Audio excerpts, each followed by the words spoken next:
And I think we are live with a slight delay, but I think that's totally fine. Just sorry, guys, that we ran a little bit late, but whatever. So today, welcome back to the Friends Validator YouTube channel.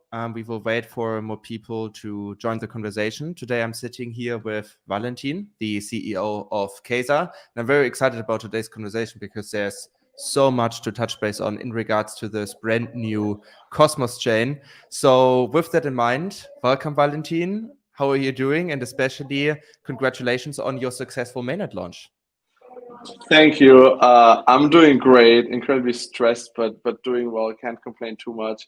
I just want to specify CEO of Quasar Labs, right? Obviously, our chain is a fully decentralized product, but yeah, super excited to sit here. It's been an insane last 3 weeks with the entire team in Dubai launching in person, as it's customary in Cosmos when you can.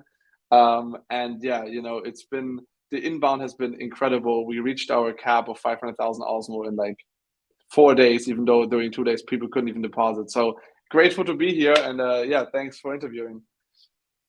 Yeah, 100%. And I also remember shortly before the launch, you ran into some smaller problems on the Osmosis side of things with Osmosis V15 ICQ implementation. So you needed to put a very spontaneous governance proposal on the Osmosis chain very quickly. So can you walk us through there what happened behind the scenes? Because I just saw what happened on Telegram. Totally. So, V15 introduced with a lot of other changes, also ICQ, which is something that we co-developed with Strangelove, and Polymer DAO has been also funded by the Interchain Foundation as a public good for Cosmos, essentially allowing you to query information through IVC, which is, massive. And so we realized suddenly that the parameters were missing on the actual update of Osmosis, which means that you couldn't call the contract. Like ICQ was already on the chain, but you couldn't request info through ICQ because of that. And it's a minuscule thing that was missing. It's not even an upgrade. It's really just a push to the chain essentially. And the energy fell so quickly when we saw that, because the governance proposal in Osmosis would have taken so long that mainnet launch would have just been delayed. Just like that, right? Without even our doing. And so we were in the war room, I was on the ground, like losing my mind, when one of the guys says like, well, hold on, I just read here, we can do an expedited proposal. And I'm like, cool. Has someone done that before? No. Okay. How hard is it? You're not going to like this. And then I was coping hard.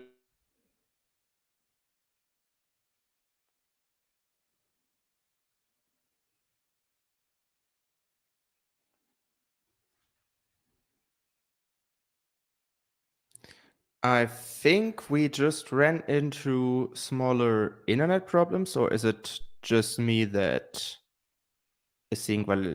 Now you're back. Yes, I'm just closing everything in the background of my computer because I think I just dropped out as well. I should be fully back. All right. You're fully back. Else. Fantastic. So, he told me about the expedited vote. I was coping. I thought that he meant only 67% need to vote, or maybe 67% of the voted need to say yes. And then he explained to me the insanity that in 24 hours, we need to have over 2/3 of all staked Osmo vote yes on us. Not even no, just yes.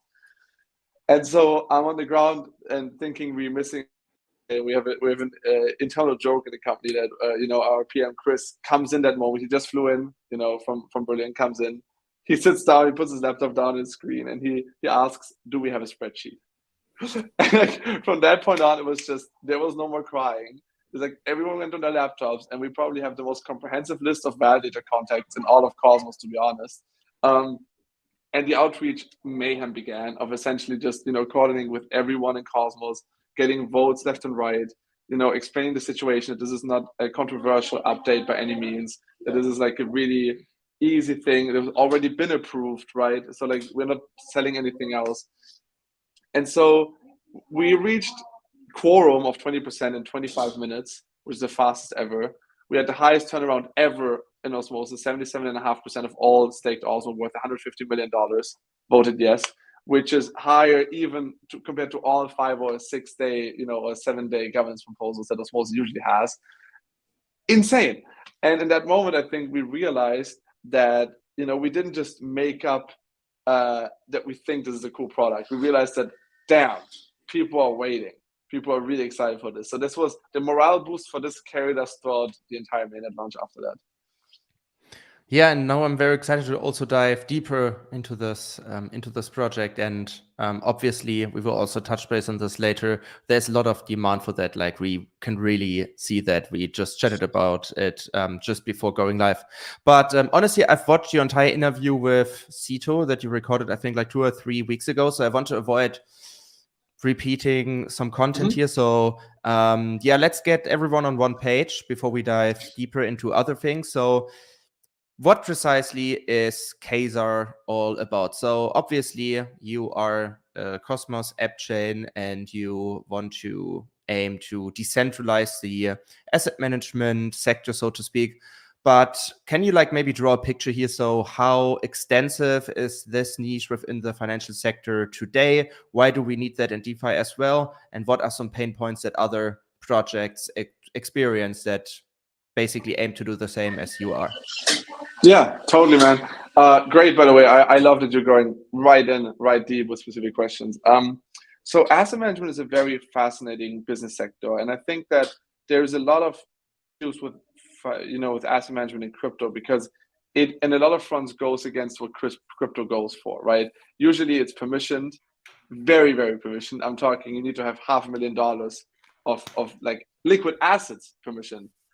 Usually it's custodian, also very, very custodian. Usually you can only try to get out of a hedge fund once per year, and then they even have caps oftentimes of just how much you can exit. So it's like the opposite of what usual crypto is, and it's also very trusted, right? You need to trust that person fully with your money, and there's very little regulation what that person can do with your money. And we can see that with all the blowups of hedge funds, right?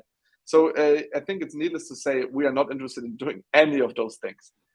Crypto doesn't deserve those things, and crypto enables us to revisit this entire model. Asset management, however, is the biggest market in the world, which sounds like a lot of people claim that, but to give kind of an idea of how big it is, a third of all global assets are managed, which is $40 trillion, which is completely ridiculous. And in crypto, that percentage is only 3%. And because of the aforementioned reasons, I don't wonder why. It's very obvious to me why it's such a small market. And so what we need to do is, now that the crypto market has matured and you start to need asset management, right? When do you need asset management? You need it when a market matures and not everybody can make profit anymore, because the time investment, the expertise you need, the connections you need, and just anything else really is just something that less and less people have, at which point you have a disconnect of the market players, and then the profits very much stay on the top, right? And then from that point on, you need to have these people, or allow the people in this sector to have their assets managed from the top. And so we looked at this and we decided, okay, Cosmos is the perfect ecosystem, because we have super fragmented capital. Like every chain is a bit of TVL, right? We have IBC, which at this point was super young when we looked at it, only like 5 months old. And we saw immediately that IBC is the biggest thing Cosmos is ever going to produce, because it's the only way to move assets between chains without more security assumptions, which any other bridge, anything else, I don't care how you brand it, how nice your front end looks, right? You are a secured and you're permissioned and you're a thing with more security assumptions. But IBC is not that. So we realized, okay, we need to build a protocol that allows people to manage assets through IBC in a permissionless, non-custodial way. And if we offer the community, the global community, these tools, we're going to see an exciting ecosystem of money managers, asset managers forming, people automating their own processes, people investing into other people that create strategies being able to freelance, essentially, something that is not heard of in this market at all. They all work for hedge funds and sell away the rights to their strategies. And so, yeah, we are pretty freaking excited for Quasar, because we are currently the #1 most advanced use case for IBC. And we intend to keep pushing IBC forward, because it should be more than just moving assets between chains. It can be an entire ecosystem.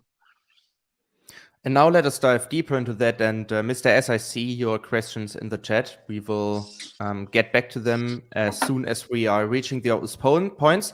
But let us now talk a little bit on how your vaults work within this multi-chain environment. So you are aiming to decentralize the asset management market by vaults that are deployed on the Quasar chain. But my question now is, could you like maybe guide us through the process? So let's say, could you like maybe explain to us what the point of view is for someone who is creating a vault and someone who wants to provide liquidity? So what is happening behind the curtain? Are the assets leaving the origin chain, or are they staying on the initial chain? So that would be like very nice to know here. Totally. Yeah. So, generally, I think there's like two things needed to be clear, which is like where's Quasar going to be very soon from now, where it is right now. What we've essentially had is a sort of beta soft launch, right? People, and I'm very transparent about our stage in the project. We have currently a permission validator set, which is going to be unpermissioned once the token is live. We haven't launched our token yet, because I fundamentally believe that I want to see if people like the product and not just the token for now. Right? If we disconnect these launches, we can see that anybody pausing now does it because of the product, not of the token. But essentially, a Quasar Vault is a Cosmos smart contract. It doesn't have private keys. That has an admin, which currently has a certain set of rights of what they can do with the contract. But we're currently developing vault-based governance, which is, again, something new for all of Cosmos, where only the people that deposit into a vault have a proportionate amount of voting rights to their deposits. At which point you essentially have a DAO within the vault itself. And so the vault, what it does is it takes in assets from the Quasar chain, which you can send through IBC to the Quasar chain, and then sends them to the destination strategies, which are almost always going to be outside of the Quasar chain. So we are one of the very few chains in Cosmos that doesn't fight for TVL, because we fight for assets under management, AUM. And we have a lot of great partners in Cosmos coming up, because we literally create new rails for liquidity to reach them. So we see ourselves as a value add to the entire ecosystem, as we are one of the only projects that doesn't try to be another hub or the other main point of liquidity. And so what happens with the current OSMO Pro Vault is people send their IBC tokens to Quasar, and then can single-side deposit osmosis on our chain. From that point on, the contract sends the osmosis to the 3 LP pools that we have the contract engaging with. Single-side deposits your shares, your Osmo, mints a representative Osmosis Pro share, and sends it back to you. At which point you don't need to do anything with the Pro share. It can just sit there, and you accrue the incentives from Osmosis, whether that's external Stride incentives, for instance, or Osmo incentives. You get trading fee exposure, and you get Quasar incentives at the current stage. That's super cool. And just to specify it on the user side of things, so I can also provide liquidity to this vault with any kind of IBC asset, or are there any limits for that planned? So we currently have limits on that, because again, the use case we have is so advanced, and we keep breaking stuff. I mean, I'm sure there's a couple of questions in the comments about that stuff. I'll gladly address them when we get to the Q&A section. But we want to really isolate this use case for now and stabilize everything as much as possible. So for now, it's only Osmo from Osmosis to Osmosis. But on the IBC infrastructure, and why we build an IBC and why we use ICA and ICQ and Cosmos, is because all of these things are the scalable approaches for doing the right thing. So while it takes us longer right now, to maybe unlock and maybe open up these things, once we do, it's a very scalable approach. Adding new Osmo pools is not a big problem. Adding new chains is not a big problem. Adding new, contracts is not a big problem. And so for now, it's limited, but the goal is that a Quasar user won't even know which chains he's engaging with if he doesn't want to. That's actually the end goal, and we will dive deeper into exactly this in 1 minute. But one more question I would have is, say a vault contains Osmo and SCRT. Obviously, both tokens have kind of an inflation schedule. So as a investor, so to speak, I also want to hedge against this inflation. So say this vault is having exposure to the Osmo and the SCRT price. Is it like possible also to stake the Osmo and the SCRT within this vault, so to speak, to hedge against the inflation? Yeah, It's a great question. And actually, that question is one of the biggest pain points for any of the highly inflationary tokens in all of Cosmos. Because if you think about it, having high inflation in your token makes the token incredibly uninteresting for DeFi, which, by the way, is also the reason why the Quasar token is going to have pretty low inflation compared to the rest of Cosmos, actually. So how other projects currently solve this, let's say FMOS or SCRT, is that they incentivize adding liquidity to the pools to at least the same degree, if not more, than inflation would give you. So essentially, you know, in real life terms, you would get more of the underlying token if you're LP than staking in order to incentivize people to stake. That's also part of the reason why most of the OSMO pools are heavily incentivized by osmosis. Now, osmosis has a feature called superfluid staking, right, which allows you to essentially stake your LP shares. That is a feature that will be rolled out for us in the future as well. Currently, the vault can bond your shares to get the extra incentives, but cannot superfluid stake your shares. That is a future strategy to come up. It is, to my knowledge, physically impossible to stake a token that's also in an LP pool unless you use a staking derivative like an ST token, right? At which point that is possible. And not to go into too deep of alpha sharing, but staking vaults are coming. Yeah, that's amazing to hear, especially because we are here a staking channel, so we love staking a lot. But You're yeah, gonna this love our sounds product. yes, definitely. And yeah, also like super excited also now to continue building and proposing blocks on mainnet. But you mentioned something that is like very interesting to me. You mentioned the ideal outcome of everything is that people are interacting with different blockchains without even recognizing that. For me, this also feels like the end vision of mass adoption. So my question is, now that we're in a bear market and building towards this goal, because we always say, hey, we need to onboard the next billion users, where are we in this development? So where are we in terms of making the experience completely seamless when interacting with a blockchain? Great question. I think one of the Achilles heels in crypto, that is that self-custody is a complex thing, right? The reason that custodians exist, and I mean a bank custodian, right, is because they do work for you, but that work needs to be done by someone. So we're always going to have a situation that if you want to self-custody, it's always going to be more work and more complex. We see with things such as Web3 Auth, which is a platform that allows you to create seed phrases and store them in your Google or Apple account, right? Gathering mass adoption. Now, I think whether we like it or not, we're going to have to accept that most people are going to choose a route like this, still having a custodian, right? We can still push for a lot of improvements on many other parts of DeFi and crypto, but I think one of the unlocks we need to have in this industry is either creating impossible and make self-custody really easy, or accept that people are going to continue using custodians for their keys. I think the stage we are in is comparable to the stage. It's almost more like if you go to a conference of SREs, system reliability engineers, and you listen to them talk, they're gonna fight themselves tooth and nail whether or not Azure is better than Google Cloud or better than AWS. And it's almost like that is about we are in crypto. We keep discussing which chain is the best, but at the end of the day, sure, I have my opinions of which chain is better than others, sure. But at the end of the day, the user's liquidity decides whether or not a chain is good, right? And the chain's products and DeFi apps decide whether a chain is attractive for a user.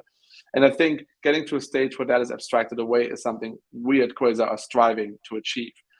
Because at the end of the day, it is not my judgment whether or not you want to invest into a specific chain. The best I can do is offer you an easy way and the right way to invest into that chain, to have exposure to the things you want to have exposure to without becoming a expert over a weekend. One of the biggest issues in Cosmos in the app chain thesis is, again, fragmentation of capital, right? And just like, it's essentially the reason we have so many hub battles is that everybody thinks they can consolidate all the interest on their chain. We believe that our product is only as good as the underlying chains that we serve, but our user experience is going to be superior because we combine those chains DeFi apps onto one front end. Yeah, you also mentioned the fight that we see in the Web2 industry regarding different cloud providers.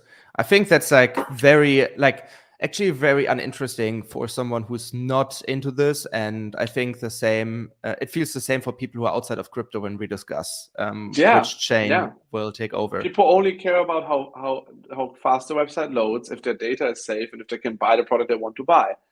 And in our situation, it's the same. The people want to make sure that their seed phrase and money is safe, that the dApps they're using have sufficient liquidity, or offer the products they want, and that it loads and that they can access it. That's what the average user is looking for. And I think it's good that we have these high-level battles, because we are in an experimental stage as a industry, and there's innovation happening every month. But at the end of the day, we lose sight in why apps like Coinbase or Robinhood have hundreds of millions of users, because it's just very, very easy. And that's what it needs to be. Yeah, I think if the Binance exchange would be a blockchain, I think it would be the largest or second largest after, if we would ignore Bitcoin for a second, I think would be like a serious Ethereum competitor in regards of TVL. So yeah, totally right. Totally, and that even with a very complicated front end, right? Which is, it's a bit like the Amazon, right? Just like 1,000 things shoved onto one app. But I think Coinbase is the interesting example with Robinhood as well, right? Just make it very, very, very, very easy and simple to use. And I think that the only way to have people use DeFi in an easy way is to take the management of the asset deployment away from them to a non-custodial matter, which is what we at Quasar do, right? I think I want to make it very clear, Quasar Labs, what I lead, does not intend to be a massive trading company or anything like that. The current vaults we launch are the beginning use cases to showcase the value of interchain asset management, but we actually want to be the back end of all these different companies and projects and strategists that want to provide different strategies to the ecosystem, so that you truly have a choice and you have competition on the Quasar chain itself, because that's how you get the best products. Can we dive a little bit deeper here to portray this a little bit more? So one of the pain points is actually what you're also describing here, is that, say, I provide liquidity on Osmosis and I want to restake it or recompound it. This is also where the vaults step in, so that my user experience just improves, so that I don't have to take care of everything that is happening outside of it. Think about it this way. I don't know if you have an iPhone. I don't know how it looks on Android, but there's an app called Shortcuts, which essentially you can scripting small actions that happen. So if I open my app right now, right, you can see I have a script called night mode, which if I click it, all these different actions happen, right? So I turn on low power, my screen brightness goes down. I have airplane mode on.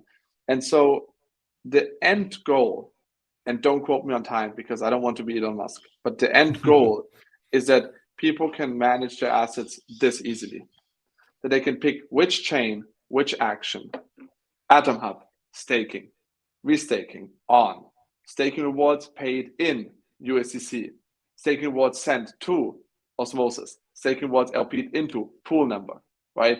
People should, any action, like to kind of really expand the vision, any action a human can do is theoretically possible to automate to IBC.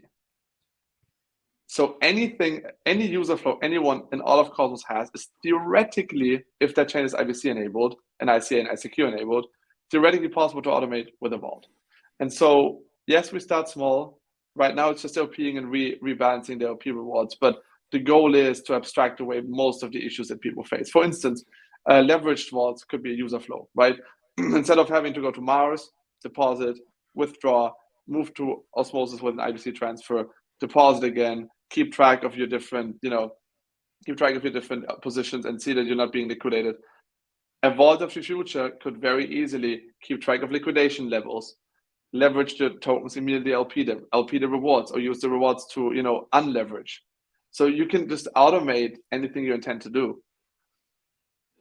I want to dive deeper into this because also Composable Finance is working on shipping IBC towards Polygon, towards Near, and also towards the Ethereum ecosystem. So eventually we will see all of these big players within the IBC ecosystem. And what I find such a pity is that, for example, BSC, Binance Smart Chain, is still not IBC enabled yet, even though it's one of the oldest Cosmos SDK based chains, which is somewhat weird. So yeah, I think there's a thing to consider there. So we've been in touch with almost any team you've mentioned so far, and I think that it's incredibly exciting that IBC is going to go beyond Cosmos. And there's multiple approaches, right? We have Polymer DAO in the ecosystem as well, and I think there's a lot of support from other chains that want IBC to be implemented because it's a value add, right? It's just more rails for liquidity. And I think that's what's exciting, right? We at Quasar are IBC maxis. Again, my opinions on bridges are very public, and they're going to continue to be very public. And we're going to expand as IBC expands. And I'm pretty sure, depending on how you want to look at this, either Cosmos increases and like massively scales, or IBC scales out of Cosmos. And it's coming, and that's what's exciting, right? It's going to be different challenges to implement those chains because, again, what we build on IBC is more than just IBC. So, those implementations to the other chains are going to require a ton of dev work. It's not just going to be a plug and play like in the Cosmos chains, but I think that work is very well worth it, because once you can abstract that away for users and maybe even do cross-DEX arbitrage between ecosystems, or cross ecosystem staking, cross ecosystem.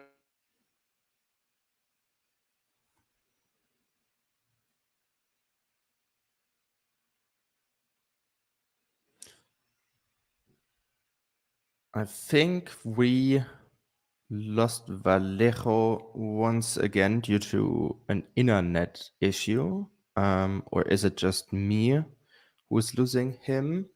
But yeah, let me fix that real quick.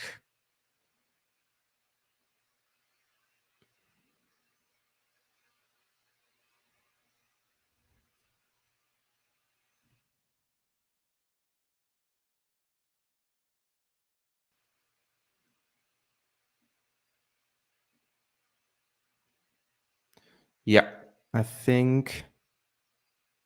Yeah, he's coming with another account now.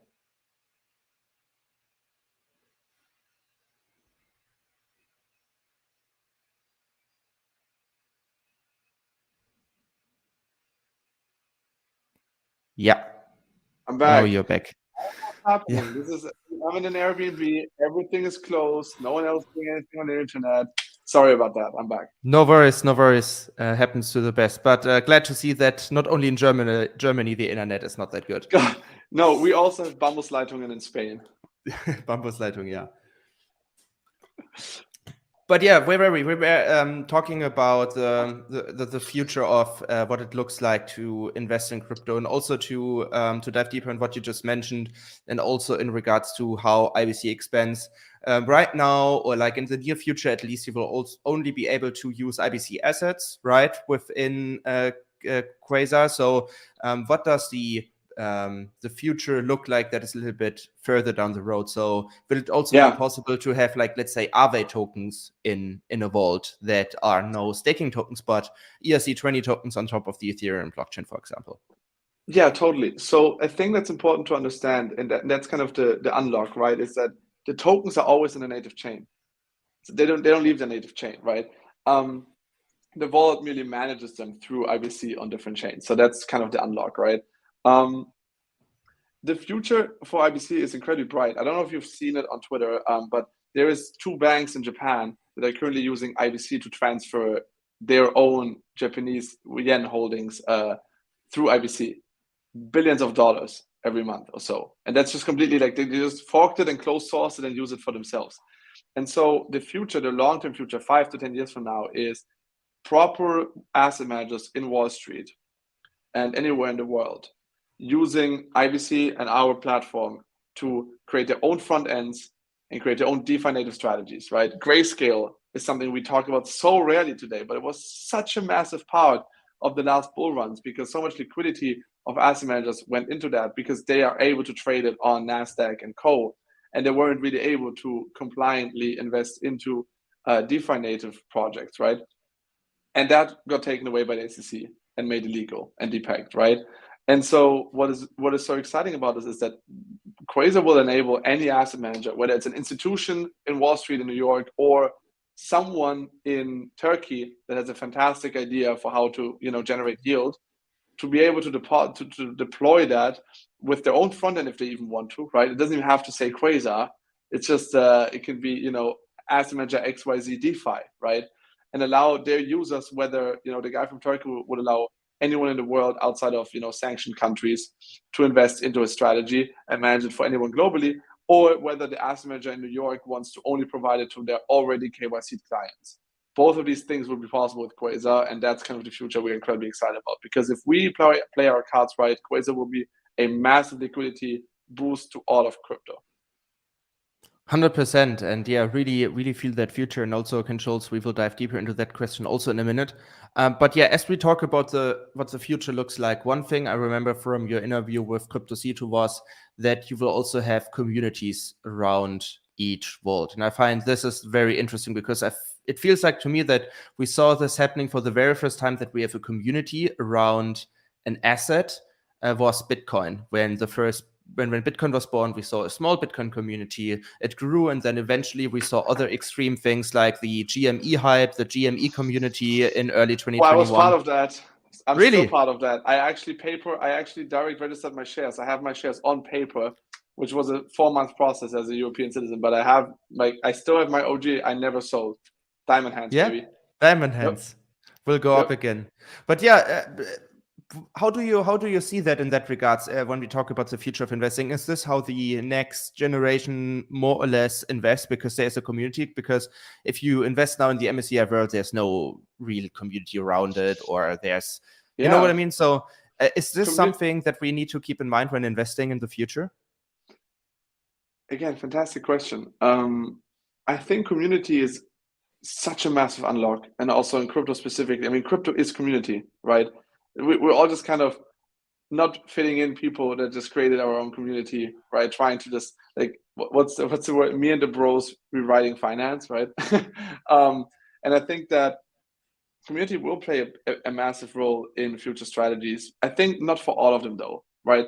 At the end of the day, an asset management platform has one purpose: letting people deploy capital and what they want to deploy it in the best way possible, right?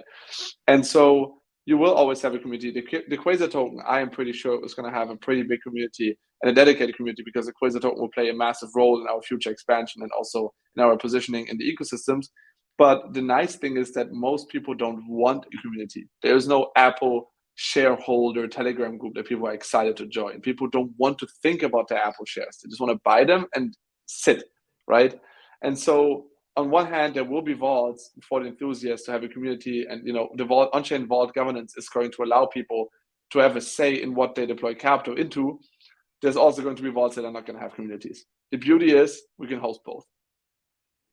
Yeah, that's so amazing. Really, I mean, for me, this is like actually where the future really is heading. So we have like maybe these closed-sourced funds where only a certain amount of people can interact with. Interesting for institutions, I believe. And then we have this. This open source nature where also content creators can go ahead and say, hey, I want to let my YouTube channel, for instance, get financed by the fund I have because I know IBC very well, or something like this.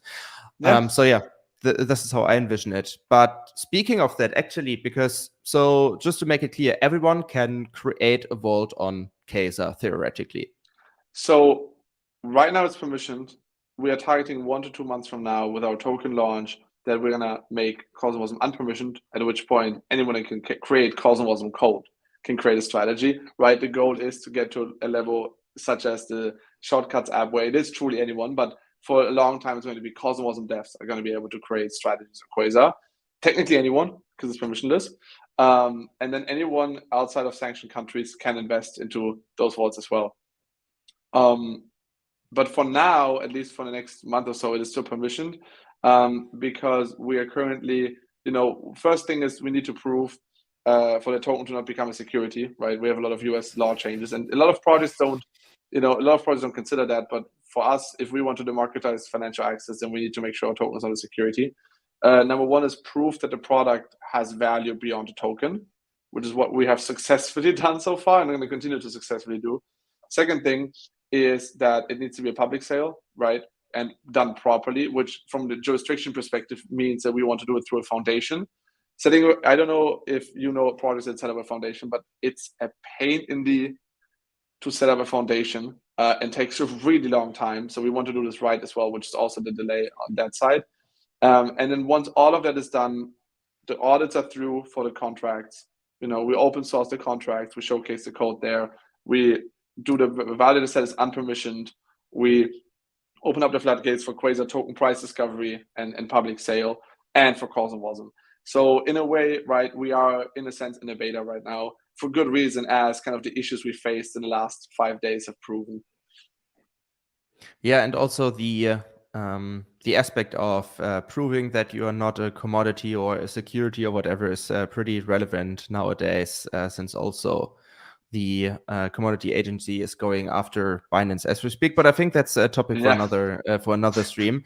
But I would like to talk about also potential risks, like further down the road, about like some other things. So again, I watched your entire interview with Crypto C2. So if you want to get like a general overview, also risk-wise, then I highly recommend checking this video out. But I want to talk to you about a different thing. It's like about identity theft. So say I want to say I create a vault and I say this is the Cristiano Ronaldo vault. I launch a fake profile on Instagram saying, "Hey, I'm Cristiano Ronaldo. I just launched my vault," and say I just get exposure to 2 or 3 coins which are like which both have a very, very constrained liquidity. I open up long positions on these 2 or 3 mini coins, so to speak, and then I launch this vault and run a huge marketing campaign. I pump the S out of it, and then I just exit it. Is this, what happens then? Do you have this in mind, or? Yeah, absolutely, Jury, absolutely. You know, especially again, asset management, right? Anywhere where there's any capital deployed, right? Those things immediately come to mind. First things first, I think the issue that you are facing is the issue that any permissionless project has. And I think the best way to deal with this is the way Osmosis did it, which is have control of the front end, but still have a uncontrolled front end. So frontier.osmosis, right, .zone is any and all assets, no matter how shitcoin they are, no matter how illiquid the pools are. And if you want to buy them, you can buy them. It's permissionless. And if you want to list your asset, you can list it. But in order to get into the actual front end, right, the main front end, there is a process to make sure that you are a legit project. And so for that, we're going to have a very, very, very similar approach to Osmosis, where if you want to be on the main front end, there's going to be a process, whether it's KYC to some degree, whether it's reputational check, whether it's social media check, to make sure that you are who you say you are. Identity theft is not a joke, Jim. Millions of Americans are affected by it every year. To kind of insert here, but yeah, no, it is absolutely something that we think about. You know, something that I think from the outside is hard to convey is that the Quasar team is ridiculously committed. We are a very, you know, stake in Quasar driven company, not a salary driven company. And what we are building is, you know, we are Cosmos natives, we're Cosmos fans, we are Osmosis fans, we're very deep in the ecosystem. And I think with the investors that we have, 11.5 million of investments from some of the best funds in the world, it would be a shame if we didn't think about those things and we're delusional to the attack vectors that are definitely going to come our way for sure. Nonetheless, in permissionless systems like such as crypto, those will exist if you want true permissionlessness, and it's our job to just make sure that people are not accidentally affected by it. If you want to invest in the Cristiano Ronaldo vault because you believe it's the best vault in the world, I'm not going to stop you, but it is our job to make sure that people don't invest into something they believe is something else. Yeah, very well said. And also like the approach here, so that you cannot manipulate or change the backend, so to speak, so that in fact everyone can really launch its own vault. But another question is which vaults will be displayed in terms of user experience, because obviously if you really think that Cristiano Ronaldo is investing in 3 S coins, then obviously I don't think that you can figure out how to invest in vaults that are displayed in the backend, so to speak. But yeah, now that we are talking about that, also regulatory concerns would be very interesting for me here. So yeah, you just mentioned it with the US topic. Wonderful topic to talk about. But I think it's important. So say we at FRENS would like to set up a vault with different assets we have exposure to anyway, since we run validators on various Cosmos chains. What would the process be like? Is there like something, because we're a Swiss entity, is there like something to keep in mind? Do a company, for example, needs to change its purpose of business, or needs to add something, or needs to file for something? And what about natural persons? Yeah, again, great questions, going really in depth. So first things first, for the entity, whether it has to change or not depends on where the majority of the income comes from. I've set up companies before, you have set up companies. There's one of the crosses you have to do on the US form, which is, I forgot the acronyms, but essentially is more than 50 or less than 50% of your income from investments and passive income, right? Nonetheless, when it comes to global investment and asset management, the landscape changes every freaking day. It is a very important topic, and I believe in regulation. I think that we need it for people to open the floodgates. My honest opinion is right now the US is just like dropping the ball hard, right? If the SEC wants crypto companies to register, which honestly we wouldn't be opposed to do, then they should explain how to register and not not give anyone the opportunity to register, right? That's just not the right way to do it, in my opinion. Nonetheless, the concerns for protection of users is obviously a valid concern and not something that I think anyone can speak against. It's really just the execution. And so the best thing we can do is to allow people the tools they need to be able to be compliant if they can. One of the things, again, is if you only can manage assets from one country, then you have to geo-block the other country's assets on your front end, right? Other countries' IP addresses. The other question is, when we have some of the best crypto lawyers we work with, most of their clients, I guarantee you and others know, that obviously work through kind of how do we make sure that these asset management vaults are, not custodial, because that's kind of where the regulatory stuff comes in, right? Do you hold other people's money? Versus are you just sharing code that does something with people's money, right? That's the classic, Uniswap is not a custodian app, and Uniswap was probably not going to get a letter from the SEC, right? And so we are looking at the same model of, if you want a custodial vault, well, then, that's your thing. We don't advocate custodial vaults. If you want a proper non-custodial vault, then there will be mechanics to stay compliant. Again, subject to change in literally every country in the world. But I do believe that as crypto grows, those regulations are going to be more accurate and better representative of what the space needs.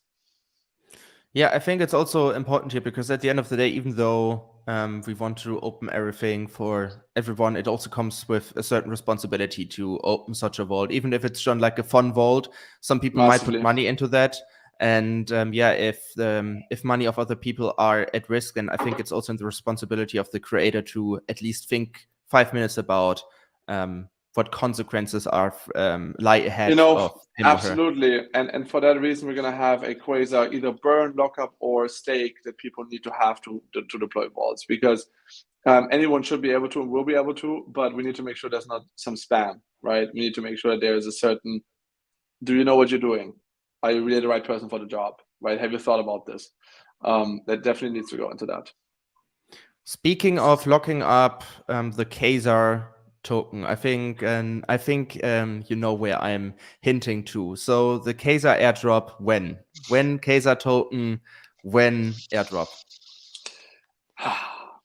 So we have confirmed so far, but still subject to governance as we are a chain, that Quasar Labs will do a governance proposal to airdrop to some 20,000 testnet users. Testnet users have done more than one transaction. We've had a lot of bots in testnet that generally, from our metrics, do one transaction only. So we cut off immediately all bots with that condition, and we do intend to reward those people. I think it's important to make something clear. I think the airdrop season, the way the Cosmos experienced it, is gonna come to an end. I think the projects are starting to realize, especially in the bear market, have started to realize that it's not a guaranteed marketing or not a guaranteed user bootstrapping strategy if you only give tokens to people that have another token and not to your users. I am a big fan of something called lock drop, right? Such as incentivizing early vault deployers. I think that is probably the move moving forward, is getting Quasar into people's hands by giving it to the users of Quasar. Whether or not Quasar Labs has plans for future airdrop will be subject to governance. Sorry to say that. Yeah, but I also agree with that, especially because I remember the Stride airdrop where people suddenly were pissed because the airdrop was so small, and I was like, hey, even though you just received $10 or something, I mean, what are you complaining about? Just because you're in crypto, you deserve to earn thousands just because you staked some atoms. I mean, it's nice to have airdrops, but it's not a necessity. Man, totally. But it's also, here's the issue, right? In crypto, one account has one voice. And so it can often just seem as like, everyone is ungrateful. I think there's just a lot of users that, think, clicking 3 buttons justifies you getting $10,000 worth of money, right? But at the end of the day, most users that are really the normal users of DeFi just don't comment on things, right? So it's a classic influencer syndrome that many people, you've heard the wave of German influencers talking about mental health effects, right? A lot of them experience, because haters are going to comment, but people that just like the video are not going to comment. They're just going to watch it and go on with their life. And I think with airdrops, it's similar. I just want to also make this clear, because we keep getting asked when airdrop every single day, subject to governance, once the token is live for tested users. And also, sorry to say this, but don't expect the biggest airdrop of your life, right? We're going to reward people to what we deem is going to be a very fair amount to what they did and how they helped us. But I think the strategy of using airdrops in order to, fund your income, if you're being honest to yourself and you want the airdrop to just immediately dump it, then you have to ask yourself, what's the value of the protocol if they give you an airdrop, right? Airdrops, if I could hit a button right now that would guarantee that people that love Quasar are going to get an airdrop, I would immediately click it. But the issue is, how do you design an airdrop that gives it the token to people that actually love your product? And the best way for that, in my opinion, is a lock drop. Yeah, definitely see your point here. And also, I've read this comment once when the ENS airdrop took place, and some people were happy, were unhappy of not receiving it. And there was like one tweet I always have in mind that always comes to my mind is, don't approach the airdrop, be active in DeFi, and the airdrop will find you. I think that's a very lovely way. And it's also, it's funny you said ENS is the only airdrop I ever got. Well, sure, there's a couple airdrops I don't notice I'm getting, but the only one that I noticed I got is because I got the ENS airdrop. It was a ridiculous amount. It made no sense, right? And but I'm not an airdrop hunter, so for me that was just, oh wow, in my wallet now, I guess. But I think that airdrop hunting is just as a job or as a mechanic is going to come to an end as projects realize that there's just better ways to give people funds. If you look at the if you look at the way the COVID crisis was managed globally, right, with essentially a lot in the US, a lot of people just getting a check of money, don't even want to open the can of the crisis at hand, but people getting those funds, a lot of people that had disposable income just use it immediately to buy products. It was not hard to see that inflation is going to come, right? In the same way, if you airdrop to any user that does remotely has something to do with you, you don't have to wonder about what your price movement is going to do next, right? Yeah. At the same time, there's this ironic situation where I go out and I raise money from funds and investors, of professional investors, such as Polychain and BCAP. And then one of the biggest pain points we have is, how do we give users our token? It's almost a bit ironic, right? But it is truly one of the biggest challenges, because you want to have a truly decentralized system, but you also want to make sure that it's the stakeholders and the people that love your project that have your token. I just want to also say I have a hard cap in 5 minutes, if that's okay. Yeah, sure. We will also pick up some questions in that case. But yeah, just to wrap this lovely airdrop story up, I also got the ENS airdrop, and parts of the airdrop I used to book my flight ticket to Colombia, where we then ship Cosmos to. So airdrop well There we spent. go. But yeah, I want to pick up some questions from the community. So first question from Mr. S is there going to be a rival coin swapping tool for osmosis? If you mean rival coin swapping in the sense of compared to osmosis, no. Obviously, with permissionless Cosmos, people can generally deploy what they want, but I want to make this very clear, and I do it in every interview. We are a vault app chain. We're not trying to be a everything app chain. We are only as good as the places we can deposit funds into, and so we have no intention of becoming a competitor to osmosis or any other coin in Cosmos that has its own DeFi. The reason I think you asked is because we have a very beautiful deposit from osmosis button that we created, which is a cool tool, but it's mainly a tool to get liquidity into Quasar, not to be a competitor to osmosis. Another question is there a faucet for QSR to deposit? That is a great question, Ken. So we work with Kepler Wallet to actually make the Kepler Wallet showcase that you can pay gas in Osmo. You don't need Quasar token right now. Nothing of our platform currently requires Quasar token. We are one of the, I think we're also the only app chain that launched with gas being paid in another token. You pay gas on our chain with OSMO. And so if the Capital wallet or wallet you use shows Quasar as the token you need to use for gas, you either upload that wallet or you have a bug. But as far as I know, currently Capital is the only wallet that supports gas in other assets than Quasar. And with the update, you will have a tab where you can choose gas to be paid in OSMO. But also, sorry, just to quickly go into that, the vault is full. You can't deposit right now. We're going to have to increase the cap for that. And this will happen, I guess, anytime soon. The increasing. We want to, first of all, monitor the situation as we speak. Again, truly humbled by the interest, but if we weren't to money go fast, then we would have been much more reckless. And we want to really isolate the current edge cases and the current relay issues and the current IBC, all the things that we see right now, and make sure those run smoothly before we increase the cap. Then last question. Unfortunately, after that, we have to wrap it up. But I'm curious to know what APR roughly the Ks are. So the APR for any vault is dependent on the underlying pools that we deposit into, at least for the osmosis pool. So essentially, the 3 pools that we're going to choose for Atom Pro, the average of those is going to be the APR. And then on top of that APR you get displayed will be the APR for in Quasar on top of that. But you can't really give an APR in Quasar yet because it doesn't have a value yet. So it's going to be in total numbers of Quasar you get added to that APR. Amazing. Yeah. However, sorry, just realized again, it's auto compound. So I think it's going to be higher than what you get on osmosis if you don't auto compound. That's the last thing. Yeah, I think that's very important to clarify here. But yeah, unfortunately, we are running closer to the hour. If you could just share your socials real quick so that people know where to follow your project's process. Sure. So on Twitter, it's QuasarFi. Our website is quasar.fi. My personal Twitter account is Valeo777. If you don't like that one, please ping Elon Musk with me. The guy that has Valeo hasn't been online in 10 years. I'm waiting for it to get unlocked. Elon, please. But yeah, you can basically find all our stuff on the website. We have a lot of documentation and white paper there. And our Twitter has all the updates. We have a Discord linked on the website as well, so you can find anything from there. Amazing. Guys, you heard it first. And as always, you can find all of these links in the show description after wrapping up this live stream, which we will do now. Valeo, thank you so much for taking the time. Very grateful for that. And yeah, all the best of luck for your project's future. And I guess I see you at Cosmoverse 2023 in Istanbul. Thank you, Yuri. And I can't wait for Istanbul.